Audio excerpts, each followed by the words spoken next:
تاکہ ان کی بیٹی خوش ہو جائے اور ہمارے بادشاہ اور ملکہ کی فکر دور ہو جائے۔ وہ باتیں کرتے کرتے کافی دور نکل آئے تھے۔ اس وقت وہ ایک میدان میں تھے جس میں کہیں کہیں بڑے درخت بھی نظر آ رہے تھے۔ ایک درخت کے نیچے انہوں نے ایک بوڑھی عورت اور اس کے شوہر کو دیکھا۔ شہریار اور سلیم کو آتا دیکھ کر بوڑھا شخص کھڑا ہو گیا اور انہیں رکنے کا اشارہ کیا۔ او بوڑھے شخص، تیرا دماغ خراب ہے جو ہمارا راستہ روک رہا ہے، سلیم نے نہایت غصے سے کہا اور گھوڑے پر بیٹھے بیٹھے جھک کر ایک ہاتھ سے دھکا دے کر بوڑھے کو ایک طرف ہٹا دیا اور گھوڑا بھاگتا ہوا آگے نکل گیا۔ بیچارہ بوڑھا زمین پر گر پڑا۔ اسے گرتا دیکھ کر اس کی بیوی چیخ چیخ کر دہائیاں دینے لگی اور اسے زمین سے اٹھانے کی کوشش کرنے لگی۔ یہ دیکھ کر شہریار جلدی سے گھوڑے سے نیچے اترا، بوڑھے کو زمین پر سے اٹھایا اور بولا، محترم بزرگ، آپ کو چوٹ تو نہیں آئی؟ بوڑھا کراہتا ہوا کھڑا ہو گیا اور بولا، برا ہو اس بدبخت کا، مجھے پہلے سے پتا ہوتا کہ وہ ایسا ہے تو میں کبھی اسے اپنی مدد کے لیے نہیں روکتا۔ اسے چھوڑیے، مجھے بتائیے میں آپ کی کیا مدد کر سکتا ہوں؟ شہریار نے نہایت نرمی سے کہا، بیٹا، ہم صبح سے گھر جانے کے لیے نکلے ہوئے ہیں۔ میں اپنی بیوی کے ساتھ اپنی بہن کے گھر سے آ رہا ہوں۔ ہمارا گاؤں یہاں سے چند کوس کے فاصلے پر ہے۔ ہم بوڑھے ہیں، چل چل کر پوری طرح تھک گئے ہیں، بھوک سے برا حال ہے۔ گھر پہنچے تو کھانا کھائیں اور آرام کریں۔ تمہارے پاس گھوڑا موجود ہے، تمہاری مہربانی ہوگی اگر ہمیں گاؤں تک پہنچا دو۔ بوڑھے کی بات سن کر شہریار نے اپنا کھانا نکال کر ان دونوں کو دیا۔ یہ کھانا اس کی ماں نے اس کے ساتھ کر دیا تھا تاکہ سفر کے دوران اسے بھوک لگے تو اسے کھا لے۔ جب وہ دونوں کھانا کھا چکے تو شہریار نے دونوں کو گھوڑے پر سوار کرایا اور خود گھوڑے کی باگ پکڑ کر تیز تیز قدموں سے ان کے گاؤں کی سمت روانہ ہو گیا۔ دونوں میاں بیوی اسے دعائیں دے رہے تھے۔ شام ہوتے ہوتے وہ ایک گاؤں میں پہنچ گئے۔ اسی گاؤں میں ان بوڑھے میاں بیوی کا گھر تھا۔ گھر پہنچ کر بوڑھے اور اس کی بیوی نے بڑے اصرار سے شہریار کو اس بات پر آمادہ کر لیا اور اگلے روز تک اس کے گھر ہی ٹھہرے، کیونکہ رات سر پر تھی اور رات کو سفر یوں بھی مناسب نہیں ہوتا۔ شہریار نے ان کی بات مان لی۔ رات کھانے کے بعد بوڑھے نے کہا، اب نوجوان، تم بتاؤ کہاں سے آ رہے ہو اور کہاں جا رہے ہو؟ جو میں شہریار نے اسے پوری کہانی سنا دی اور بتایا کہ وہ بولنے والے پرندے کی تلاش میں پاکستان جا رہا ہے تاکہ اسے لے جا کر شہزادی گل صنوبر کے حوالے کر سکے۔ اس کی بات سن کر بوڑھا سوچ میں پڑ گیا۔ کچھ دیر بعد اس نے کہا، پاکستان میں کچھ ایسے نایاب پرندے بھی ہوتے ہیں جو انسانوں کی طرح باتیں کرتے ہیں، مگر انہیں وہاں جا کر تلاش کرنا پڑے گا۔ پاکستان جانے کے دو راستے ہیں، ایک راستے پر خطرات بہت ہیں اور اس کا راستہ بھی بہت طویل ہے، دوسرا راستہ قریب کا راستہ ہے، اگر گھوڑا تیز رفتار ہو تو 1 گھنٹے میں وہاں پہنچا جا سکتا ہے۔ اس راستے پر کوئی خطرہ بھی نہیں ہے۔ اگلے روز شہریار صبح سویرے بیدار ہو گیا۔ بوڑھے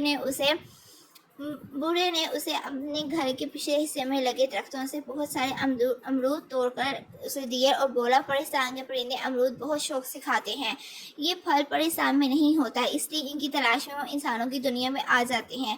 تم یہ امرود اپنے پاس رکھو، مجھے یقین ہے کہ ان کی خوشبو وہاں کے پرندوں کو تمہاری طرف متوجہ کرے گی۔ ہو سکتا ہے ان میں کوئی ایسا پرندہ بھی ہو جو انسانوں کی طرح باتیں کرتا ہو۔ شہریار نے امرود لے کر اس کا شکریہ ادا کیا اور گھوڑے پر سوار ہو کر وہاں سے روانہ ہو گیا۔ جس راستے پر اس کا گھوڑا دو رہا تھا وہ بہت صاف ستھرا اور ہموار تھا۔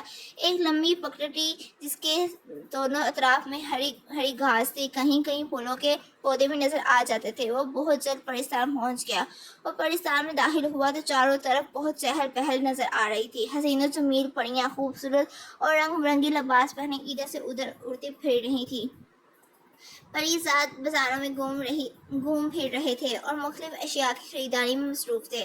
شہریار نے ایک میدان کے چاروں طرف بہت سارے پری زادوں کو جمکتا دیکھا۔ وہ قریب گیا تو پتہ چلا کہ وہاں دو دیووں کی کشتی ہو رہی ہے اور یہ سب ان دیووں کی کشتی دیکھنے کے لیے جمع تھے۔ ان کا بھی دل چاہا کہ دیووں کی کشتی دیکھے، مگر اس نے وقت ضائع کرنا مناسب نہ سمجھا اور بولتے پرندے کی تلاش میں چل پڑا۔ اس کی نظریں درختوں پر لگی ہوئی تھی تاکہ اسے پرندے نظر آ جائیں۔ چلتے چلتے وہ ایک باغ میں پہنچا۔ وہاں پر بہت سارے چھوٹے بڑے نہایت خوبصورت پرندے فضا میں اڑتے پھر رہے تھے۔ وہ سب اپنی سریلی آواز میں چہچہا رہے تھے، مگر ان میں سے کوئی بھی ایسا نہیں تھا جو انسانی زبان میں باتیں کر رہا ہو۔ شہریار کو مایوسی تو ہوئی مگر اس نے ہمت نہیں ہاری۔ اس نے گھاس پر بیٹھ کر کچھ امرود کی کاشیں اپنے سامنے ایک کپڑا بچھا کر رکھ دی۔ امرود کی خوشبو سے جتنے بھی پرندے تھے وہ وہاں آ گئے اور اپنی ننھی ننھی چونچوں سے انہیں کھانے لگے اور اور بھائی پرندوں کیا حال ہے، اس نے کہا مگر کسی نے بھی اس کی بات کا جواب نہیں دیا۔ شہریار سمجھ گیا کہ ان پرندوں میں سے کوئی ایسا نہیں ہے جو انسانوں کی طرح بولتا ہو۔ امرود کی کاشی ختم ہو گئی تو وہ سب خوشی سے چہچہاتے ہوئے اڑ گئے۔ اچانک ایک سنہری پروں والا پرندہ فضا سے اڑتا ہوا آیا اور شہریار کے سامنے بیٹھ کر بولا، افسوس مجھے آنے میں دیر ہو گئی، سارے امرود تو ختم ہو گئے ہیں۔ شہریار اس سنہری پرندے کو انسانی زبان بولتا دیکھ کر خوشی سے باغ باغ ہو گیا۔ اس نے ایک بڑا سا پیلا پیلا نرم گدیلا امرود نکال کر اس پرندے کے سامنے رکھا اور بڑے پیار سے بولا، پیارے پرندے فکر نہ کرو، میرے پاس اور بھی امرود ہیں۔ یہ سن کر پرندہ پھدکتا ہوا اس کے پاس آ کر بیٹھ گیا اور مزے سے اس کا دیا ہوا امرود کھانے لگا۔ کیا تم میرے ساتھ انسانوں کی دنیا میں چلنا پسند کرو گے؟ آخر شہریار نے اپنے مطلب کی بات کہہ ہی دی۔ کیوں نہیں، پرندے نے جلدی سے کہا، مجھے وہاں رہنا بہت اچھا لگتا ہے، وہاں امرود کے بھی بہت سے باغ ہیں، مجھے امرود کھانا بہت پسند ہے۔ اگر میں تمہارے ساتھ چلوں تو تم مجھے پنجرے میں تو نہیں رکھو گے؟ مجھے پنجرے میں بند ہو کر رہنا بالکل پسند نہیں ہے، میں تمہاری تلاش میں بہت دور کا سفر طے کر کر آیا ہوں۔ ہمارے بادشاہ کی بیٹی تمہیں یاد کر کر کے ہلکان ہو گئی ہے، اس نے کھانا پینا بھی چھوڑ دیا ہے، میں تمہیں لے جا کر اسی شہزادی کے حوالے کر دوں گا، وہاں محل میں تم بہت آرام سے رہو گے، میں اسے بتا دوں گا کہ وہ تمہیں پنجرے میں بند نہ کرے۔ شہریار نے کہا، میں کچھ روز پہلے شہزادی سے مل چکا ہوں، میں شہر گھومنے پھرنے نکلا تھا اور اتفاق سے محل کے باغ میں میری شہزادی سے ملاقات ہو گئی تھی، وہ ایک بہت اچھی اور خوش اخلاق لڑکی ہے، میں بخوشی اس کے پاس رہنے کو تیار ہوں۔ پرندے نے کہا، اڑ کر شہریار کے ہاتھ پر بیٹھ گیا۔ شہریار کا مقصد پورا ہو گیا تھا، لہٰذا وہ واپسی کے سفر پر روانہ ہو گیا۔ پرندہ کافی اونچائی پر اس کے گھوڑے کے ساتھ اڑ رہا تھا، ابھی وہ اپنے ملک کی حدود میں داخل ہوا ہی تھا کہ اس نے سلیم کو دور سے آتے ہوئے دیکھا۔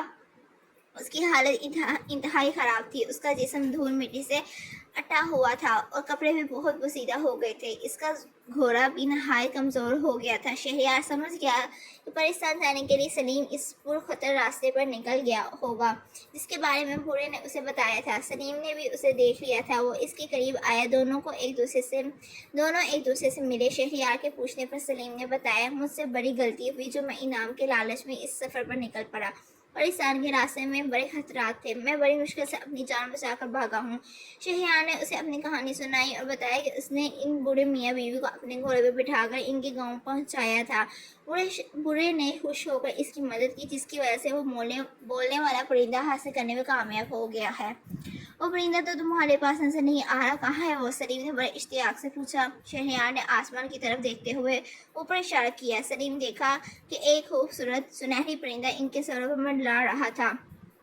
انہیں باتیں کرتا دیکھ پرندے نے چلا کر کہا، شہریار جلدی کرو، ایسا نہ ہو کہ رات ہو جائے۔ شہریار نے سلیم کو خدا حافظ کہا اور اپنے گھوڑے کو چلنے کا اشارہ کیا۔ سلیم نے اسے جاتا دیکھا تو بولا، اگر میں ان بوڑھے میاں بیوی کے ساتھ برا سلوک نہیں کرتا تو مجھے بھی بولتا پرندہ مل جاتا، شہزادی کے پاس ایسے دو پرندے ہو جاتے، میں نے اپنی بد اخلاقی کی وجہ سے انعام حاصل کرنے کا موقع ضائع کر دیا ہے، مجھے اپنے برے سلوک اور غرور کی سزا مل گئی ہے۔ یہ کہہ کر وہ بھی اپنی راہ ہو لیا۔ شہریار محل پہنچا تو سنہری پرندے کو دیکھ کر شہزادی گل صنوبر خوش ہو گئی، پرندہ بہت جلد اس سے مانوس ہو گیا تھا، شہزادی جہاں بھی جاتی وہ اس کے پیچھے پیچھے ہوتا۔ شہریار کے کہنے پر شہزادی گل صنوبر نے وعدہ کر لیا تھا کہ وہ پرندے کو پنجرے میں نہیں رکھیں گی۔ شہزادی گل صنوبر کو خوش دیکھ کر بادشاہ اور ملکہ نے بھی سکھ کا سانس لیا۔ بادشاہ نے شہریار کی ہمت اور بہادری کی بہت تعریف کی۔ رات ہو گئی تھی، اس لیے بادشاہ نے شہریار کو گھر نہیں جانے دیا اور اسے شاہی مہمان خانے میں ٹھہرانے کا حکم دیا۔ اگلے روز حسب وعدہ بادشاہ نے شہریار کو بہت ساری اشرفیاں انعام میں دیں۔ شہریار نے اس کا بہت شکریہ ادا کیا اور اشرفیوں کا تھیلا اپنے گھوڑے پر رکھ کر محل سے رخصت ہونے لگا۔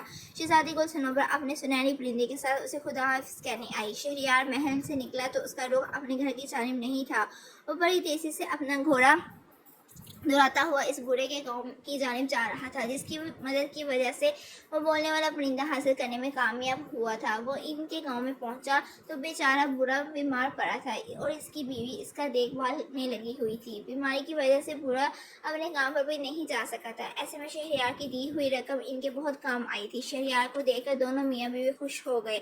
شہریار نے اپنی کامیابی کی خبر انہیں سنائی، پھر اس نے بادشاہ کے دیے ہوئے انعام میں سے آدھی اشرفیاں بوڑھے کے حوالے کی اور بولا، آدھے انعام کے آپ بھی حقدار ہیں۔